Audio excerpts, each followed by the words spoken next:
সম্মানের প্রতি উপস্থিত প্রিয় পলিটেকনিকবাসী, উপস্থিত সাংবাদিক বন্ধুগণ, আসসালামু আলাইকুম ওয়া রাহমাতুল্লাহ। আপনারা জানেন বাংলাদেশে এই ধর্ষকের সংখ্যা দিন দিন বৃদ্ধি পাচ্ছে।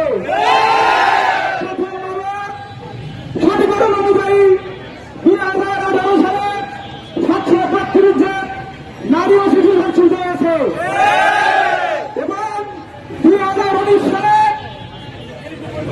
5,400 জন নারী ঘটাচ্ছে। লক্ষ্য করছি বাংলাদেশের প্রশাসন শুধু গ্রেপ্তারের মাধ্যমে এই ধর্ষককে দাবি ধরে রাখছে।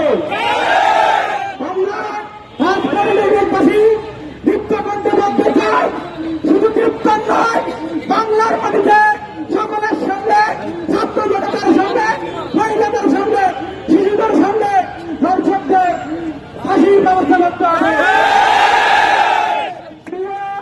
পলিটেকনিকবাসী, আপনারা জানেন আমরা